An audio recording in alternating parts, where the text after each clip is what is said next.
Welcome to another Community Spotlight, where we highlight young people who are using their voice, their platform, and their passion to make a positive impact.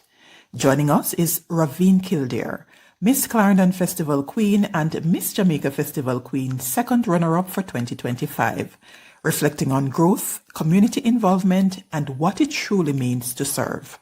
Welcome, Rhaveen, and thank you for taking the time to share your journey with us. Thank you so much for having me. It is a pleasure to be here.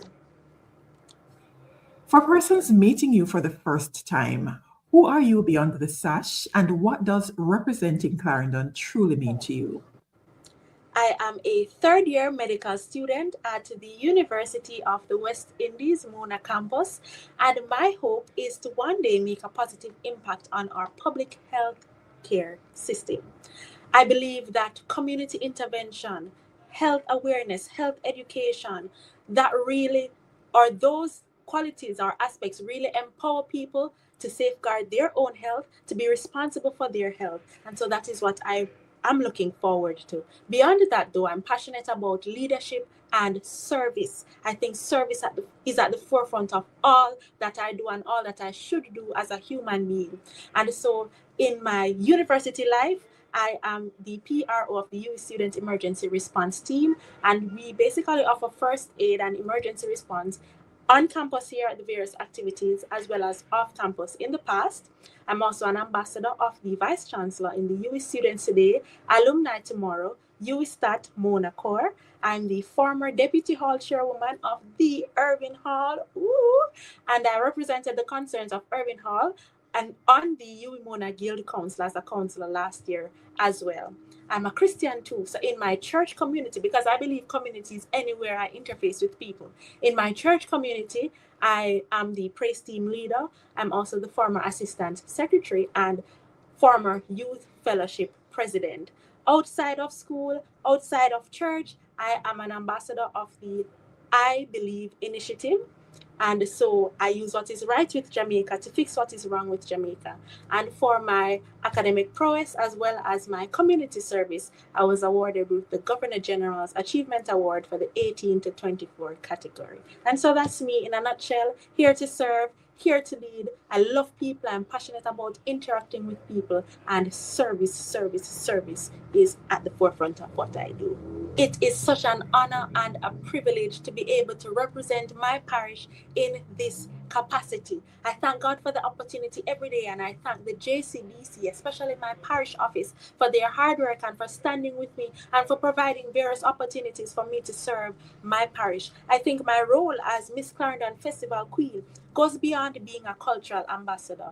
Yes, I do participate in the civic functions. I represent our culture. I show up for my community in that way. But beyond that, I'm called on to be a role model, a servant leader, somebody who young ladies can look to, somebody who they can see values in that they want to emulate. I am the Jamaican woman, proud and bold. And so representing my parish is truly an honor. I'm here to serve my parish, to show up when they call on me in whatever function, whatever capacity. And so I don't take it lightly at all. In fact, when I was entering the competition, I prayed to God. I said, God, allow me to reach people. And he has been doing it. And so I give him thanks, and I look forward to more opportunities to serve. Fantastic. But that journey doesn't happen in isolation. How has engaging with Jamaican culture and heritage shaped your confidence and sense of identity throughout this journey? I think my confidence, well, I don't even say I think, I know my confidence has really grown from the parish level to the national level. The emphasis that was placed on the Jamaican woman. The theme for the competition was the Jamaican woman, proud and bold. And the various experiences, we got to go out on different courtesy calls, we got social etiquette and Grace's training. We were introduced to protocol, and really being exposed to all of that. And also the cultural aspects too really has redefined how I see the Jamaican woman. I'm a Jamaican woman. I'm proud and bold. I'm a mover and shaker. I contribute to the culture, the creative arts, to the different sectors of society, to our economy. I am a home creator, I'm a nurturer as well. And so we can be all that we want to be as Jamaican women, but most importantly, we are here to serve and we are here to lead. And so I think those various experiences, being able to interact with people, being exposed to so much, has really made me more confident, has developed my public speaking skills, has really tightened my interpersonal skills, and I'm just grateful for the opportunity. And you are indeed showing up proud and bold. However, many young people watching may be navigating self doubt. Was there a moment when you had to push past fear or uncertainty to keep going? Yes, indeed.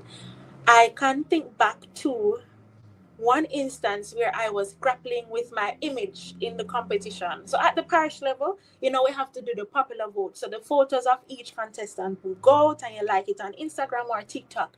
And most of the parish competitions or that popular vote was done around the same time, maybe some parishes before, others a week before, etc. And I remember scrolling through some of the photos and saying, man, nobody not look like me with the short natural hair, the bleach hair, and the glasses and everything. And I remember going to my group chat on WhatsApp, because I have a group with some of my friends, and I said, I think we must change me here. And then at the same time, I was thinking that, Rhaveen, if you have to change how you look, your physical appearance, and really want to look a certain way for this competition, maybe this competition isn't for you, and maybe you too need to reevaluate why it is that you're entering this competition in the first place, because it is about female empowerment, it's about confidence, it's about showing up as you are. So why do you feel the need to change? And then when I went to the group chat, it was a no. I'm gonna say, all right, we're gonna go, we're gonna keep it. And then parish level, we went through nationals, the same thing. I'm gonna say, wonder if I need that. And I remember on the night of the coronation, when I was being presented with one of my prizes, one of the persons said to me, boy, I don't know what it is about you, and I don't know what it was, whether it was the hair or the blue dress, but you just stood out and I couldn't take my eyes off you at all. You were just standing out. And I said, God, whoa, you really work in mysterious ways, because what if I had changed? What if I had felt a need to be different? Then maybe the impact would not have been the same. Maybe the night would have come off the same way. So I want to tell any young person listening to me, hearing me now, show up as you are. Be authentically you. A lot of times we get sidetracked or we get bombarded by the image of what the perfect woman or the perfect man is. Social media has a lot to say. Social media distorts reality. And sometimes we get taken and engulfed in all of that. But you can show up as you are. God has placed you here for a purpose, in the way that you are, in the form you are, to impact somebody. Somebody's life is dependent on how you show up now as you are.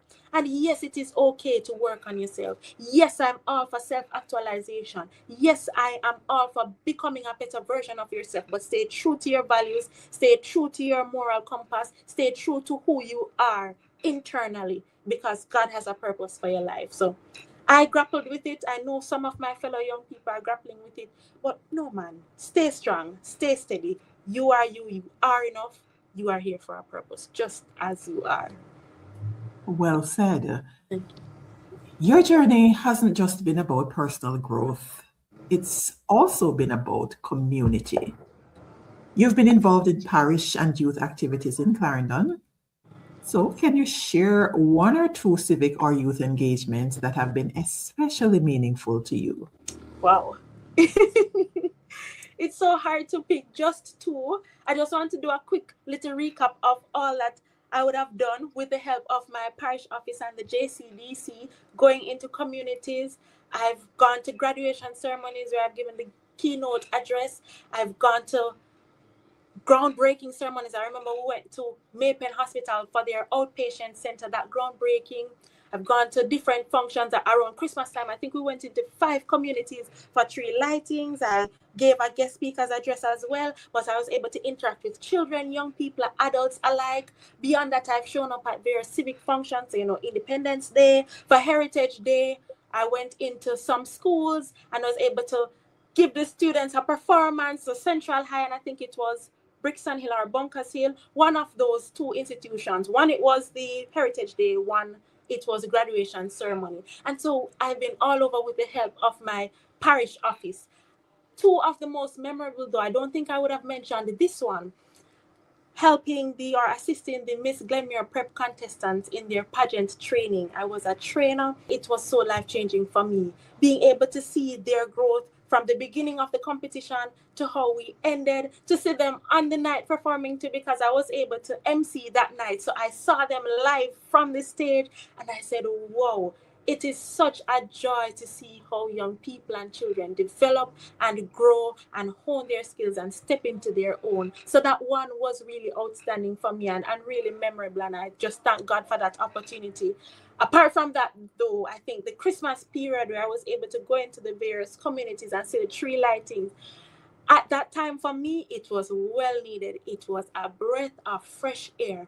And considering the year that we had as Jamaican people, even as Clarendonians too, it was so wonderful to see the community spirit, to see the lights as a source of hope. And really that hope has brought me through January, and I'm hoping that it will bring me through February as well, because we have to hold on to hope. We have to hold on to some positivity, some light, that there is something wonderful at the end of the tunnel. So those are two standout moments. We have a lot coming up for this year as well until the tenure ends in June. So I give God thanks and I look forward to all of those various opportunities. Service, the gift that keeps on giving. That kind of involvement matters now more than ever. Rhaveen, why do you believe it's important for young people to show up for parish events, youth forums, and community initiatives? It is very important for a number of reasons. Firstly, I think at every decision making table or in every forum or space, the youth need to be represented. And the onus is on us as young people to show up in those spaces so that we can make our voices heard, so that we can add our voice, so that we can lobby for change, we can add our perspective, we can give fresh insight as well.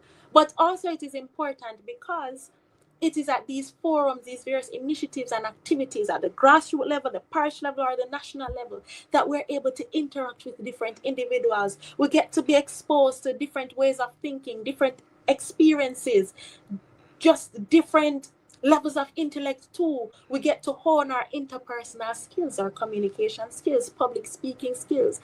And there is a plethora of opportunities too for young people to build their resume through these activities and initiatives. So if we want to be better young people, better citizens, if we want to understand how things work, how people come together, how decisions are made at whatever level, it is important for us to show up at these activities, to take up space, to add our voice, because we're not just the future, we are the now. We have to understand how things work, we have to be able to show up, because it will have lasting impacts. It will have, in the long run, we need to be able to hone ourselves to become better personally and professionally. So we have a voice, we need to use it. We need to use it.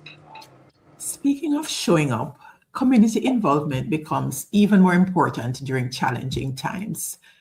Following Hurricane Melissa, were you involved in any support or outreach efforts, be it formal or informal? And what did that experience teach you about service? Wow, I have learned so much about service through Hurricane Melissa.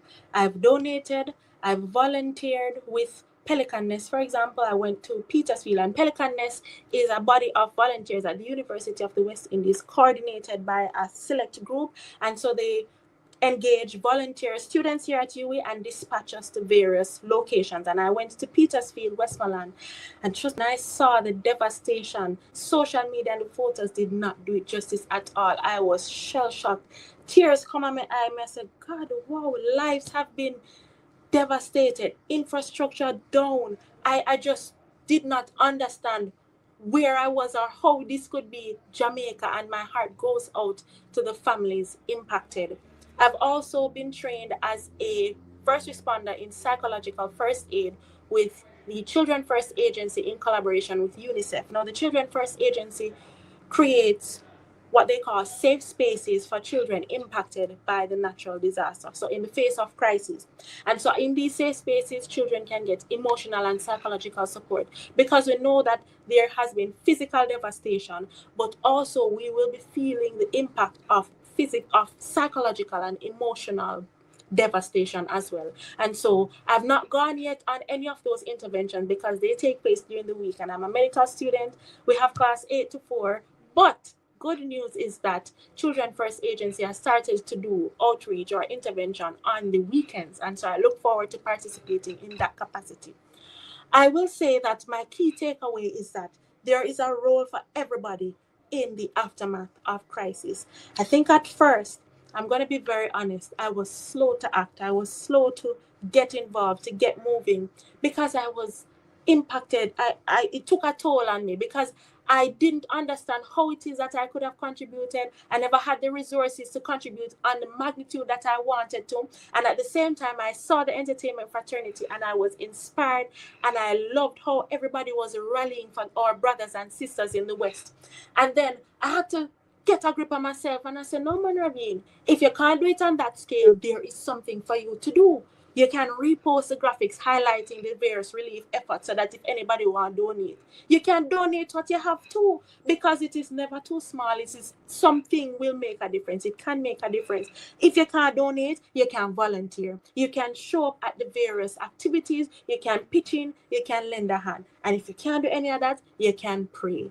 You can give a positive word, because I think I was guilty of the doom and gloom narrative. How we are going to recover?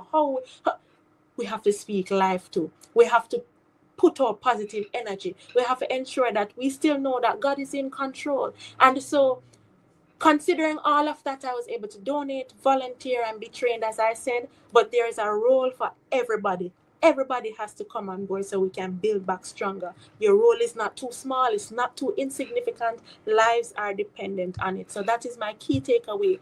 And I'm hoping and praying that in the future, if anything else happens, if there's any activity or initiative that needs me to show up, I know now that I can show up and contribute, because every contribution counts.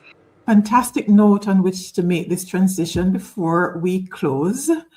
I want you to speak directly to young people watching. Mm-hmm. For that young person who is unsure whether their voice or involvement really matters, what would you say to them? Your voice, your involvement, everything matters. It matters a lot. You are, as IBI ambassadors, we have a mantra: using what is right with Jamaica to fix what is wrong with Jamaica. And if you know the IBI song, it says there is nothing wrong with Jamaica that can't be wholeheartedly. And you, young man, young woman listening to me, you are part of what is right with Jamaica. The very desire you have within yourself to be more, to do more, to make a change is part of what is right. And so I wanted to build on it. Lives are dependent on you. Somebody is waiting for you to get up and be spurred to action. You're not just a passive spectator. There's nothing passive about this life that we are in. You are here to make a difference. You're here for a purpose. And our purposes may not look the same, mine might not look the same as yours, but it makes it no less significant. You understand? So you are here to make a difference. You are part of what is right. So take up space, go forth, be great, find the opportunities to make an impact at the grassroots level, within your community, your immediate community. I remember I say community is not just where you're living now. So anywhere you are able to interact with people, there's an opportunity to make a change. And you might not see now the change that you are making, but later down the line, you will understand somebody's life will be touched. So go for it, be great. You are part of what is right. I am inspired, and I'm sure our young people will be as well. Looking ahead, how do you hope to continue using your platform to promote culture, confidence, and youth development, whether or not there's a crown involved? Wow, wonderful that you asked that, Miss, because the competition, I've seen the applications open now for the Miss Festival Queen competition. So if there's any young woman interested in taking up this mantle, now is the time. But before I hand over the crown, I can't believe the time is coming to an end so quickly. Before I hand over, I'm going to launch my Parish project at the end of this month. It is the Rail Manor Yard School Tour. And so we'll be going into secondary schools across the parish, having youth forums, engaging our boys in what it means to be upstanding male citizens, Jamaican citizens, changing their outlook on masculinity. So we want to enforce positive masculinity. We want to ensure that our young men understand that there's an outlet for them socially, mentally, physically, emotionally. They can get support. And we also want, and the emphasis is also on ensuring that they maintain positive interactions with their female counterparts, because the whole aim of this project is to curb gender-based violence. And so I'm very excited about that. Very excited to have various stakeholders and sponsors on board. Very excited to be working with the JCDC too, because my project is in collaboration with the JCDC, and I am just so excited. And I thank JCDC for their support always. My parish office, big up. In terms of after the crown, though, I am going to launch a series on Instagram, the Best of Clarendon, where I highlight the hidden gems and the various heritage sites in Clarendon, because I have a role to, as cultural ambassador, to highlight what we have here to offer in Clarendon, our culture, our vibes, our people, and so everyone can look out for that. But beyond the crown, I just hope to be a role model for some young woman, some young person who may be wanting to make an impact, who wants to get involved in their community, who wants to become a leader, who wants to take up space. I hope to embody the values that they would want to emulate. I hope to use my platform, whatever my platform looks like after this, to touch lives, to serve, to serve, to serve. I think that God has placed us here as human beings to impact somebody else's life. So my life only makes sense if I can reach somebody else. That's how I see it. And if I don't reach anybody else, then it don't make sense. I'm here at all. And so I hope to be able to reach lives, touch lives, serve, and just be a positive influence. And you already are doing that. And we encourage you as you continue on your journey. So let me thank you, Rhaveen, for sharing your journey and for reminding us that leadership begins with service, confidence, and showing up for community. To our viewers, whether you're a young person finding your voice or an adult supporting youth development, your involvement matters. This has been Community Spotlight, where we continue to amplify youth voices through civic engagement.